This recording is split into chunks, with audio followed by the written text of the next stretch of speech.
Imagine this. You're walking into a really crucial situation. Could be, I don't know, a big negotiation, maybe starting a new job, new team. Or even just like a tricky family get-together. Exactly. Now, what if you had this, almost like a superpower, like X-ray vision for understanding the other person, seeing what's really going on beneath the surface? That's pretty much what we're digging into today, this whole art of knowing who you're really up against. Right. We are doing a deep dive into a classic principle from the 48 Laws of Power. It's Law 19.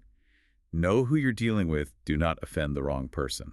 Yeah, and our mission here really is to unpack this law.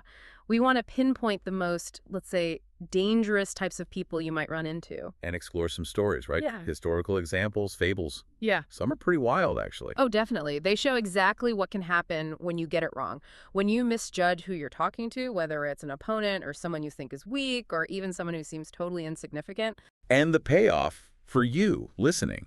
You should walk away with some really clear ideas on how to avoid making huge mistakes, how to save your energy, and just, navigate the world a bit more effectively. Helping you spot the wolves from the lambs, the foxes from the hares, as the book puts it. Okay, so let's get into the core idea. Law 19. It basically says that power depends on knowing people are different, right? They don't all react the same way. Exactly. And if you just deal with people blindly, assuming they're all alike, you're setting yourself up for, well, the text says constant sorrow. Often it's much worse. So it's about having a sort of mental checklist, a preliminary typology. That's a good way to put it. The artists of power, and that's a broad term, could be negotiators, could be con artists, could be leaders. They've identified 5 key types, the most dangerous and difficult ones you need to watch out for. Okay, let's break them down. Who's first? First up is the arrogant and proud man. Now, the tricky thing here is this pride. It might be hidden at first, not always waving a flag, but underneath, they are incredibly touchy, overly sensitive. Any little thing, any perceived slight. Oh. Yeah, it can trigger what the book calls vengeance of overwhelming violence. It's completely out of proportion. There's no logic to the overreaction. So what do you do with someone like that? The advice is pretty blunt. Flee. Just get away. Flee. Seriously. That's what it says. Basically, whatever you think you might gain from interacting with him isn't worth it. Wow. Okay, so fleeing is really the only option presented. There's no managing them, even carefully. The implication is that their reaction is just too volatile, too irrational. Trying to manage it is like playing with fire near gasoline. Your energy is better spent completely avoiding the situation. Got it. Okay, who's next? Next is the hopelessly insecure man. Now, this type is related to the proud one, but maybe less. Immediately violent, and often harder to spot. How so? It's all about a fragile ego, a really shaky sense of self. So if they feel hurt or attacked, they don't necessarily explode right away. Okay. What happens then? It simmers, they hold on to it, and they attack differently. The book says they'll nibble you to death. Nibble you to death. That sounds insidious. It is. It means attacks that are like bites that will take forever to get big enough for you to notice. Undermining, backstabbing, little things that add up over time. So the advice is what? Lie low. It says disappear for a long time if you've crossed someone like this. That sounds intense. Does disappear mean physically move away, or more like cut all ties, remove yourself from their orbit? It feels like the latter, mainly, severing all possible connections, because they won't confront you directly. They'll work in the shadows, chip away at your reputation, your resources. And you might not even realize it's happening until it's too late. Those bites are hard to spot individually. Exactly. That's the danger. Okay, third type. Yes. Mr. Suspicion. This is the person who just assumes the worst about everyone, thinks everyone's out to get them. The book describes them as genuinely unbalanced. Sounds exhausting. Are they dangerous? Interestingly, the text says they're initially the least dangerous of these first 3. And chillingly, often easy to deceive. It even mentions Stalin being constantly deceived because of his paranoia. Well, that's counterintuitive. Easy to deceive because they're suspicious. Seems so. Maybe their suspicion is so broad it lacks focus, or they latch onto false reassurances easily. But the source also hints you could maybe exploit that suspicion by directing it, playing on their nature to turn them against other people. But that's playing with fire. Definitely sounds like it. Because the warning is stark. If you become the target of their suspicion, watch out. Their focus on you will be relentless, irrational, and potentially very destructive. Right. Okay, number 4. The serpent with a long memory. This one is cold. If you hurt or deceive this person, they show nothing. No anger on the surface. Ooh, scary. Yeah. They just calculate. They wait. They're described as cold and unaffectionate. They wait until they're in a position of power. And then? Then they turn the tables. Revenge is served very, very cold and calculated. So what's the advice here? Be extra careful. Doubly careful, the book says. And if you have injured them somehow, the advice is extreme. How extreme? Crush him completely or get him out of your sight. Whoa. Crush completely or remove entirely. Why so drastic? Because they don't forget and they don't forgive. Unlike the proud man's explosion or the insecure man's nibbling, the serpent's revenge is strategic, planned, and aimed for maximum impact when you least expect it. They wait for the perfect moment. Okay. That's sobering. And the last one, number 5. This one's different. The plain, unassuming, and often unintelligent man. Ah. Sounds like an easy target, maybe. A mark. That's what you might think. But the warning is this person is actually a lot harder to deceive than you imagine. Really? Why? Because deception often relies on the target having a certain amount of imagination, maybe some greed, some complexity to play on. This type. They're described as utterly literal. They just don't get the subtlety of a ruse. So they don't fall for the trick because they don't even see it as a trick. Exactly. They won't take the bait because he does not recognize it. The danger isn't that they'll hurt you or seek revenge. What is it then? They'll just waste your time, energy, resources, and even your sanity while you fruitlessly try to manipulate or deceive them. It just doesn't work. So how do you spot this type? Is there a test? Yeah, the book suggests having a simple test ready, maybe a joke or a story. If their reaction is just completely literal, flat, that's your sign. And then? Then you basically cut your losses. Continue at your own risk, it warns. The implication is clear. It's just not worth the effort. Find a different approach or a different target. Okay, those 5 types are quite a lineup. Now let's talk about what happens when people ignore this law, the transgressions. Right. And the first one is a big one, the unforeseen vengeance of Genghis Khan. Okay, set the scene. We're in the early 13th century. Shah Muhammad rules this huge empire stretching across Persia and Central Asia. Then, in 1219, he gets messengers from this relatively new leader to the east, Genghis Khan. And Khan wants... He sends gifts. He wants to reopen the Silk Road for trade. He promises peace between their empires. Seems reasonable, right? Seems okay, but Muhammad didn't see it that way. Not at all. His big mistake was pure arrogance. He saw Khan as just some upstart tribal chief way beneath him, so he basically ignored the offer. Bad move. Terrible move. Khan sends another caravan full of merchants and diplomats. Muhammad lets his governor, a guy named Inalchik, seize all the goods and execute the leaders. Oh, wow. He completely failed to see who Khan was. He missed that Khan was both that serpent with a long memory and the arrogant and proud man whose honor he just trampled. And the result. Khan sent one last chilling message. You have chosen war. Then total calculated destruction. He attacked Inalchik's province first, captured him, and reportedly had molten silver poured into his eyes and ears as punishment for his greed and actions. Then Khan turned on the Shah's main empire. Using completely new tactics, fast cavalry, guerrilla warfare, he just dismantled it. Within about a year, this massive empire was gone. Khan controlled Samarkand, much of Asia. That's staggering speed and brutality. So the takeaway isn't just be polite. There's something deeper about underestimation. Absolutely.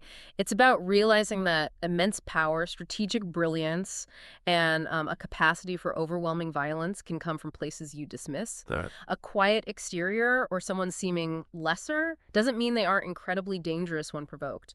Khan's slow initial approach hid a devastating potential. Never assume weakness. Got it. Okay. Next story. Let's shift to the American West. Early 20th century, Norfleet, the unstoppable avenger. Sounds dramatic. It is. So there's this Texas rancher, Norfleet. He gets taken in by a slick con artist named Joe Fury. Fury scams him out of $45,000, a huge sum back then, promising millions in return. Gives him a suitcase full of worthless newspaper clippings instead. Ouch. Classic con. Yeah. And Fury's big mistake. He figured Norfleet would be like most victims, or suckers as they called them, too embarrassed, too ashamed to go to the police or seek revenge. But Norfleet wasn't like most victims. Not even close. Fury failed to identify him as that immoderately insecure type, someone whose ego just could not handle being made a fool of. Norfleet apparently told the police, if you can't get them, I'll go after those people myself. I'll get them if it takes the rest of my life. And did he? Oh, did he ever? He embarked on this obsessive 5-year hunt, chased Fury and his entire gang across the U.S. into Canada, Mexico, even reportedly tracked leads to England. No way. One guy. One incredibly driven, insecure guy. He bankrupted himself, his marriage fell apart, but he systematically hunted them down, exposed the whole ring, forced some to turn themselves in just to escape his relentless pursuit. He basically destroyed the biggest con operation in the country at the time. Wow. And he died. Satisfied. The source says he died a satisfied man. His pride, his ego was restored, even at immense personal cost. So the lesson here is about that intense insecurity, how it can fuel something unstoppable. Exactly. For some people, their self-worth is so fragile that even a seemingly minor slight, like being conned, becomes an existential threat they must avenge, no matter the cost. The advice: when practicing deception, test your mark carefully. A small joke, see how they react. If they get personally insulted, find another victim.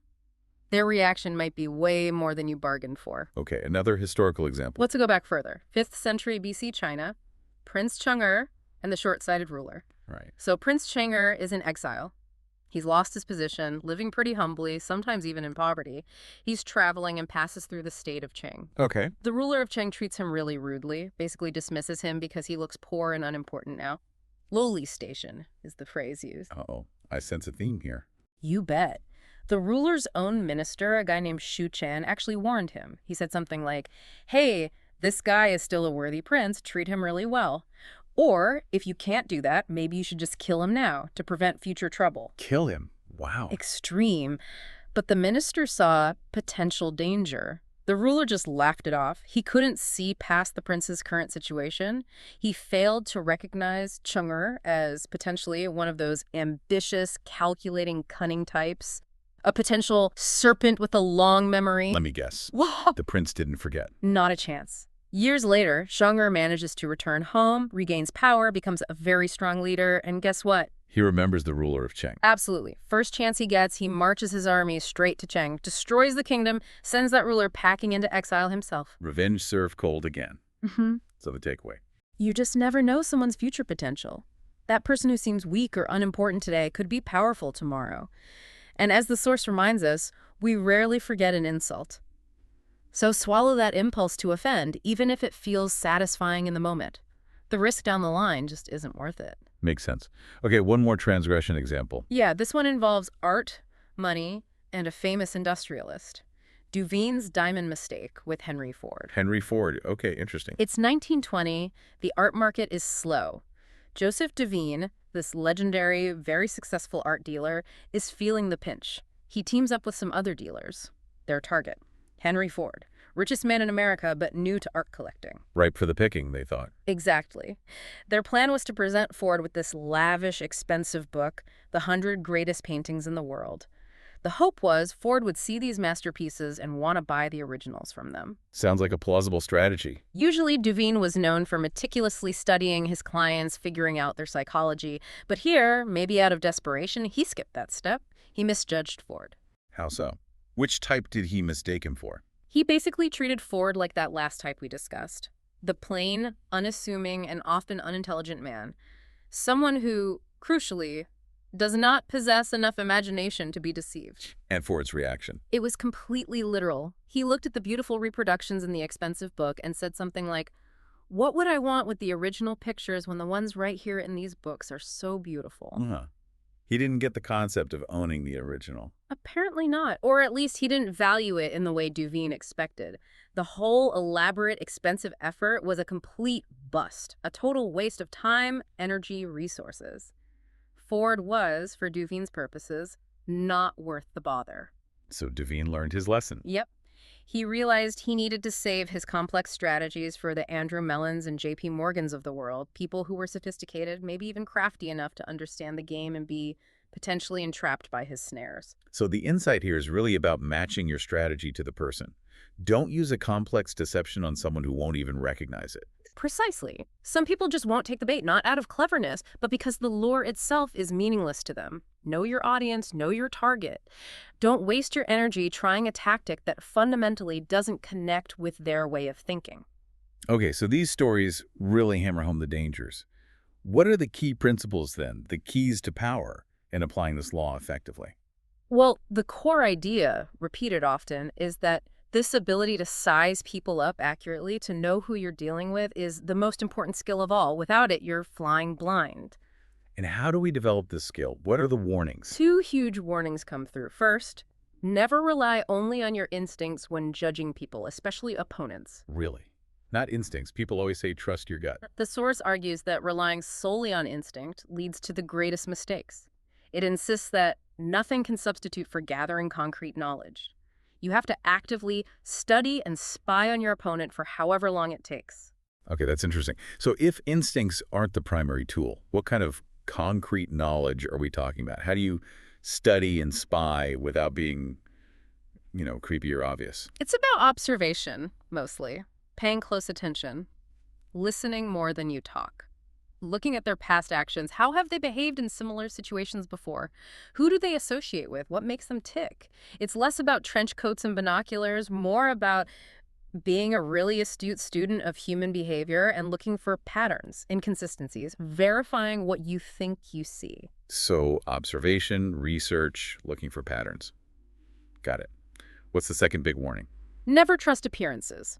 This is crucial. Just because someone seems kind doesn't mean they don't have a serpent's heart. Just because someone acts loud and blustery doesn't mean they aren't actually a coward underneath. People aren't always what they seem. Rarely are, according to this. You have to learn to see through appearances and their contradictions. And maybe most importantly, never trust the version that people give of themselves. It is utterly unreliable. Look at what they do, not just what they say.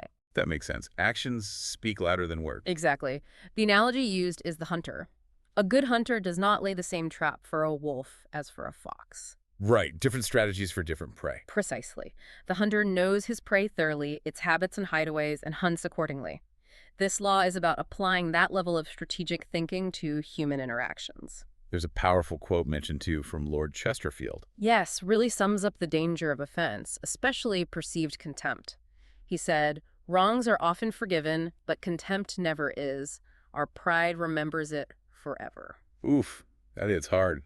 Pride memory. And finally, the book is emphatic about this law, Law 19. It says it has no reversal. No reversal, meaning there's never a time to ignore it, never a time to deliberately offend someone. According to this framework, no. Do not bother looking for one, it says. The risk is always too high. The consequence of getting it wrong is stark. Learn to tell the lions from the lambs or pay the price. Wow. Okay, so wrapping this up, we've really journeyed through some dangerous territory today, looking at human nature.